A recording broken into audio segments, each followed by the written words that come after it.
disampaikan terima kasih. Semoga dengan pembacaan suratul Fatihah sekaligus sholawat dari sebelum sekali tadi, acara pada sore hari ini bisa berjalan dengan sesuai dengan apa yang kita harapkan bersama. Amin amin ya rabbal alamin.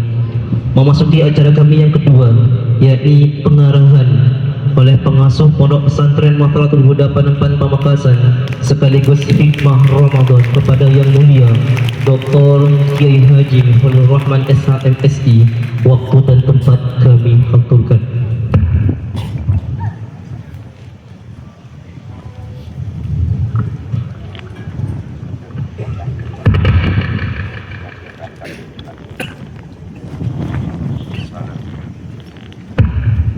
Assalamualaikum warahmatullahi wabarakatuh.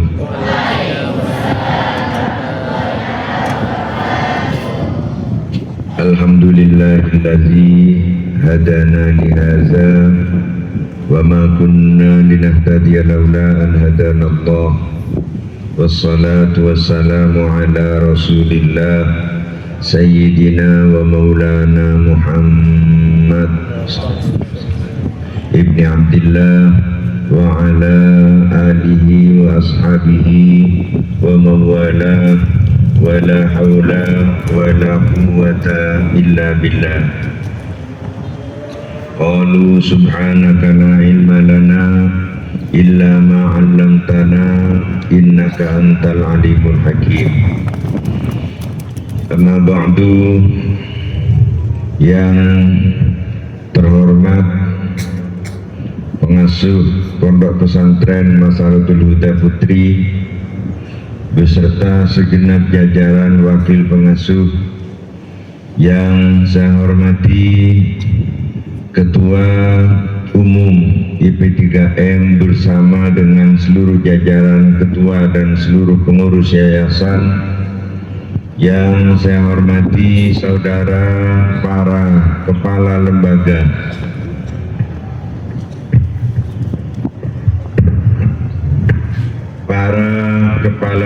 di bawah naungan Yayasan Pendidikan Pondok Pesantren Matharatul Huda,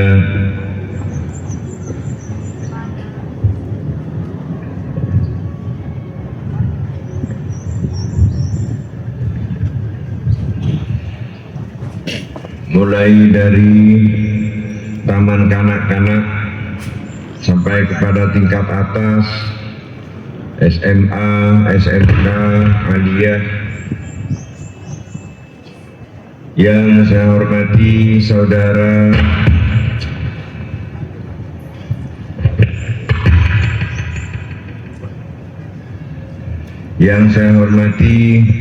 saudara Ketua Himpunan Alumni Santri Matharatul Huda Hasma,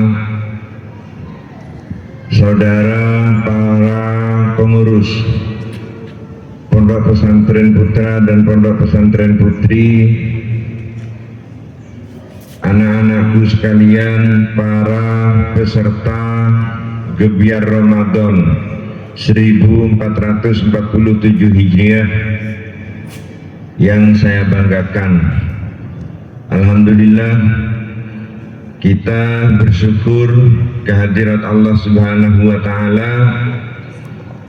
Sampai dengan hari ini kita sekalian masih bisa melaksanakan kegiatan di bulan Ramadan, baik kegiatan utama yaitu puasa di bulan Ramadan maupun kegiatan khatmul Quran, tarawih dan lain sebagainya, terutama kegiatan Gebiar Ramadan yang dilaksanakan oleh Pondok Pesantren Matharatul Huda, baik penanaman skill bagi para santri maupun pengajian dalam rangka khataman kitab, yaitu sebanyak 3 kitab, kemudian pelatihan ibadah dan lain-lain yang dilaksanakan pada hari ini. Pada hari ini insya Allah sudah hampir selesai. Jadi besok malam khatam, kemudian hari Jumat masih berada di Masaratul Huda, hari Sabtu masih berada di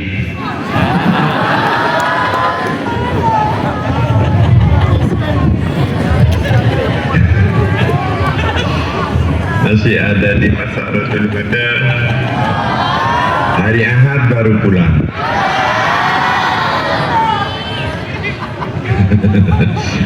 Kenapa kau pegang semua ini? Katanya boleh pulang setelah bersih-bersih, berdesa ke susu terotulia mulai, saya bersena malam ke laku mulai. Terasa sekali indahnya menuntut ilmu. Kalian para santri putra dan santri putri, ketika berada di pondok pesantren menuntut ilmu terasa lelah. Kadang apa suan kurang ajar pengurus, kadang anguk-nguk bersama jemaah, itu biasa. Kenapa? Karena itu merupakan satu proses. Jadi merupakan satu proses, jangan lihat prosesnya, akan tetapi lihat hasilnya. Proses itu seperti itu. Jadi ada orang yang perawatan wajah yang namanya facial, skincare, care. Jadi mereka ketika perawatan pasti jelek. Ketika perawatan saat facial pasti jelek, akan tapi lihat hasilnya. Nanti silahkan ketika kalian santri putra dan santri putri sudah menjadi orang yang berhasil, kalian setelah pulang ke rumah, alhamdulillah, inilah buah perjuangan ketika berada di pondok pesantren. Jadi sama dengan saya, Sengko Arya mengalami 2 pesantren yang berbeda karakter, 3 pesantren yang berbeda karakter. Pertama, pondok pesantren Sidogiri. Pondok pesantren Sidogiri itu pondok pesantren yang salaf sesalaf-salafnya. Tidak pernah ada yang pakai celana, sarungnya biru, kelambina putih. Ketika pulang seperti itu. Pulangan santri Sidogiri itu ketika pulang sama, pakai baju biru, pakai baju putih, sarung biru, ya nyetop bis. Kalau sekarang bisnya yang didatangkan di lapangan sepak bola di utaranya pondok pesantren, bisnya yang didatang. Kalau dulu nyetop bis. Jadi saya ketika pulang numpak dukar ke keraton, numpak dukar ke Warungdowo, ke keraton, nyetop bis dari Surabaya.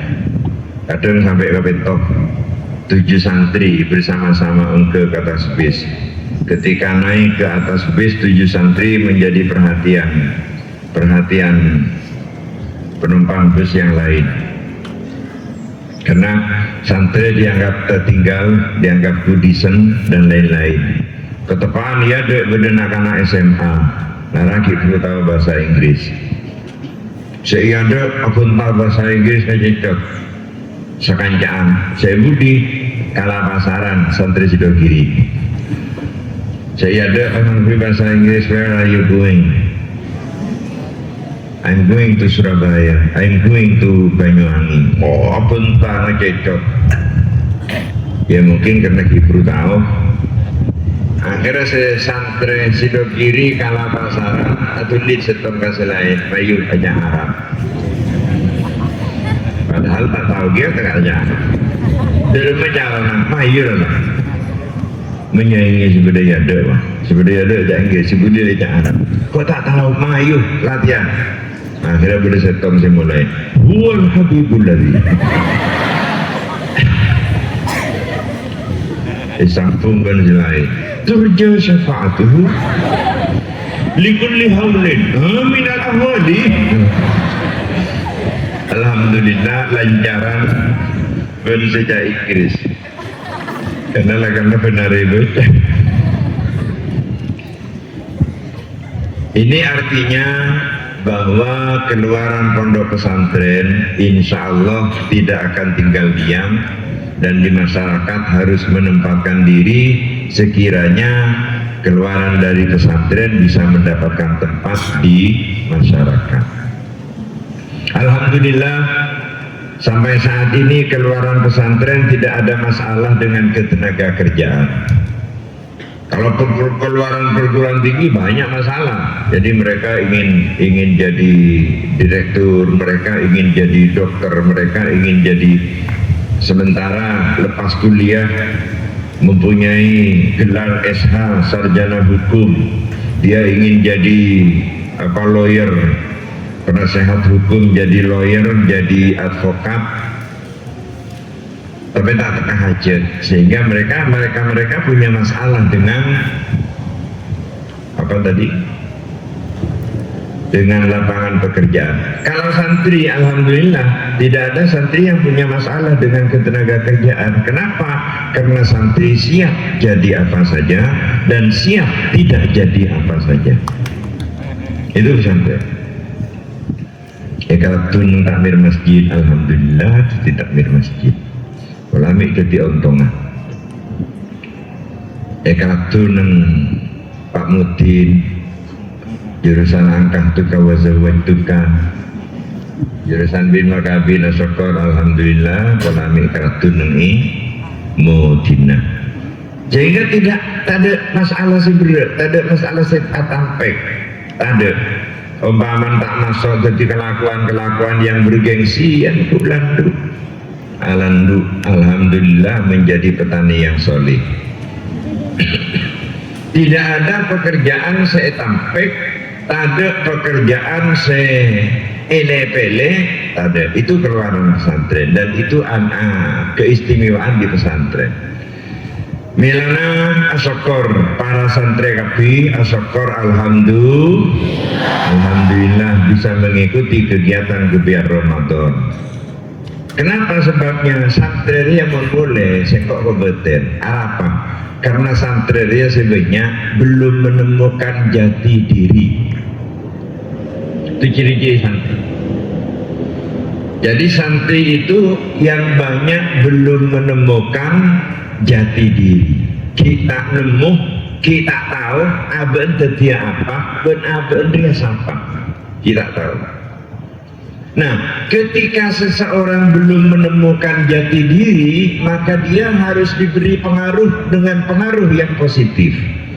Karena kalau pengaruh yang datang adalah pengaruh yang negatif, maka dia pasti yang tertanam di pikirannya adalah pemikiran yang negatif, pemikiran yang jelek. Pengaruh yang positif ada di pesantren. Karena kerangkeng. Anak-anak sekalian di karantina itu ya kerangkeng. Tidak perlu keluar ben kunci lah benar. Kenapa di karantina dikunci kerangkeng? Kangkui memastikan bahwa para santri, putra dan putri mendapatkan pengaruh yang baik, pengaruh yang positif. Jadi kita belum menemukan jati diri. Terserah apa saya sebut ya bos. Apa saya sebut ya bos etero. Kita perlu datang di Valen. Valen membeda aktor konser, janda yang setia, janda yang lambat labu. Jadi karena datang dari Negeri Valen, konser kan bodoh. Gitar santri niku konser tidak bakal peduk ngaingan pas ngalah kosako ngalah kosako peduk kosako ini sebenarnya dia pas ku tekun kosako ini betul di nerwa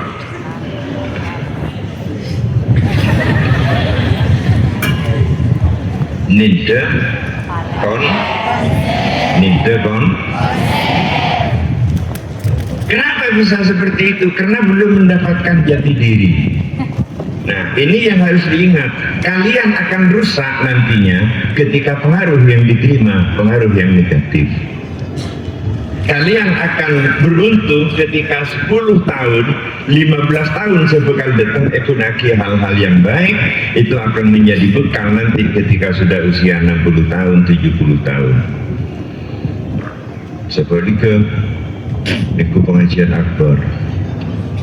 Niku pengajian akbar tertarik dengan sosok mubalilnya ini Pak Kapandut, Pak Asulbana, Pak Kacak. Saudara-saudara, artinya apa? Sering terpengaruh.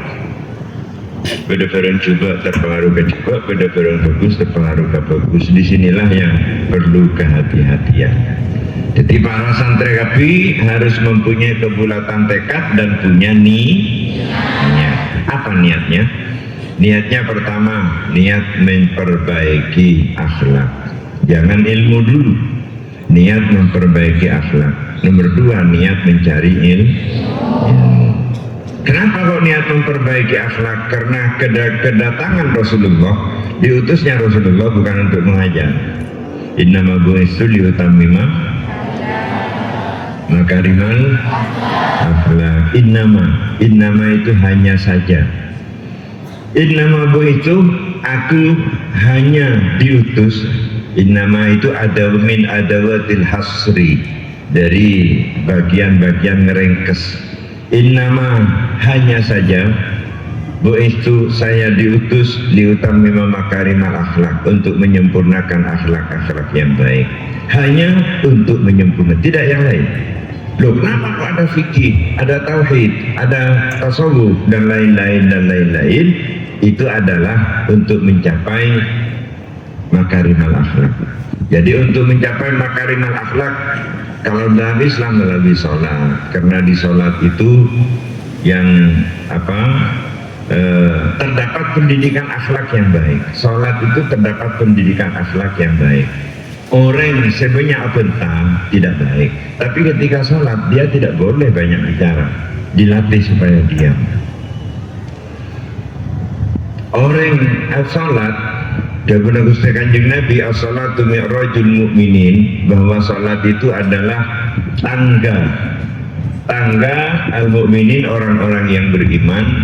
Jadi kalau Nabi itu acabis ka Gusti Allah melalui buruk, maka kita acabis ka Gusti Allah melalui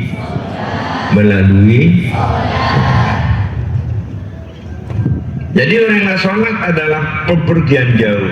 Milanah tak oleh bentaben kanan kacer kau tu pege. Allahu Akbar. Cik mu kamu ya. Allahu Akbar. Mana tu berapa tak boleh. Dia tak beres. Perbedaan apa ni? Injek. Saya nak kau dokter aku sambil apa je? Tak boleh. Karena dia sedang habis ke Allah, sedang pergi, sedang mi'raj.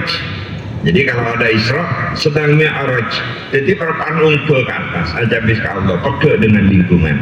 Milan ketika sholat, kita meroksa Assalamualaikum warahmatullahi. Assalamualaikum warahmatullahi. Kenapa mengucapkan salam?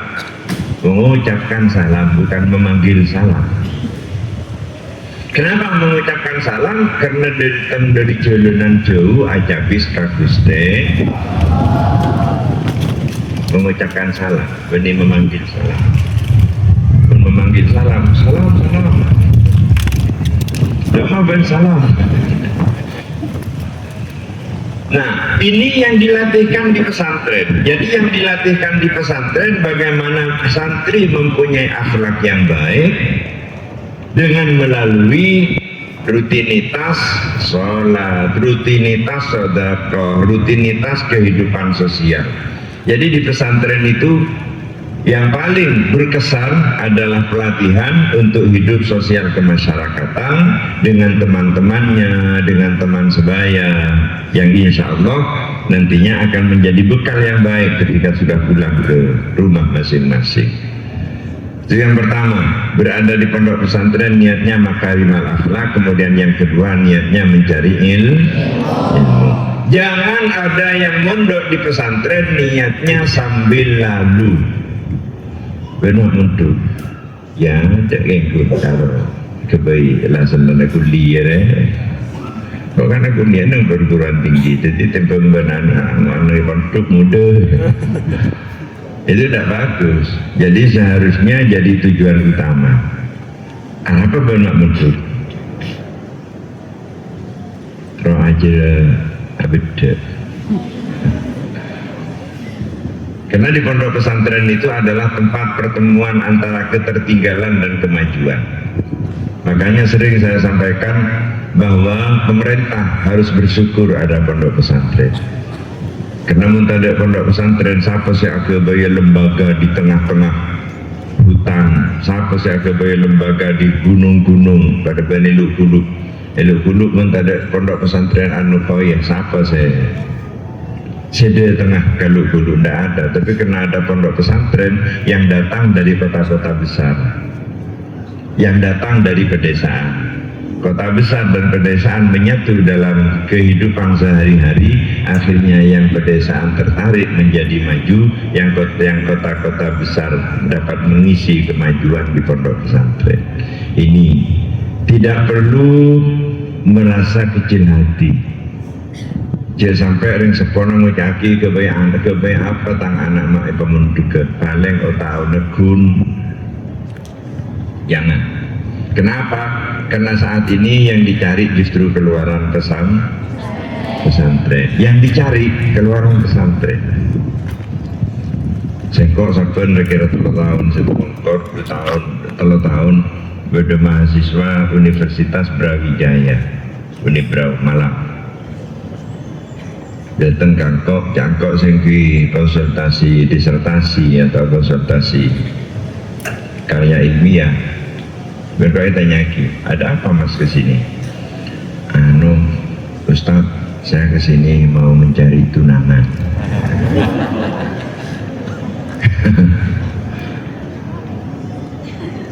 Saya ngajak TikTok.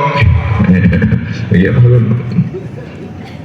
Saya di pondok pesantren Ansarudin.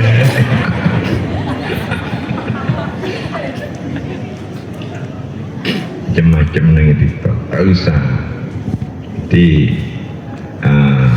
Kemudian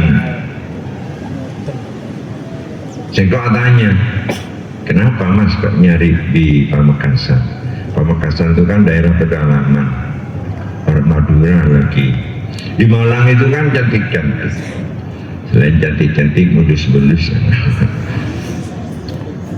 Apa jawabnya mahasiswa? Betul Pak Ustadz, di Malang itu cantik-cantik, mulus-mulus, tapi yang banyak sudah mustakmal. Kebayang al-wudu ta'as karena sudah mustakmal. Nah ini keuntungan berada di pesantren. Milana ya toren pulangan hari apa? Hari Jumat Kamis.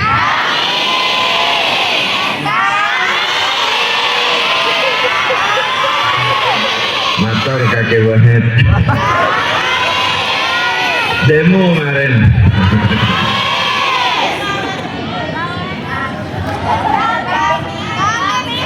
Sengkok sebenarnya mare asar ya, beda telok tempat harus saya hadiri dalam rangka buka bersama safari Ramadan pas Masaratul Huda, pas Bunangkah ke Bunangkah, sehingga dengan demikian kok tak bisa dorong buka bersama yang toren dekian buka bersama ini mau buka bersama. Oh, alhamdulillah. Kok kuntero tina kok noraki ya buka bersama melalui apanya live streaming. Nora buka bersama melalui disa live streaming alasan ada di tengah anak-anak kita. Santri laki, santri bini dia pada bentang anak. Kenang kok saya dari Bapak Mas Andri yang sempurna. Saya kira pada bentang anak. Misalnya apa yang mana tidak perlu ragu-ragu terkait dengan doa semua keluarga. Ibu pengasuh dan wakil-wakil pengasuh akan mendoakan semua santri yang ada. Mudah-mudahan oleh ilmu semanfaat, manfaat barokah. Amin Allahumma. Mungkin ini yang bisa disampaikan. Silahkan dilanjutkan. Hadanallahu wa iyyakum ila siratil mustaqim. Assalamualaikum warahmatullahi wabarakatuh.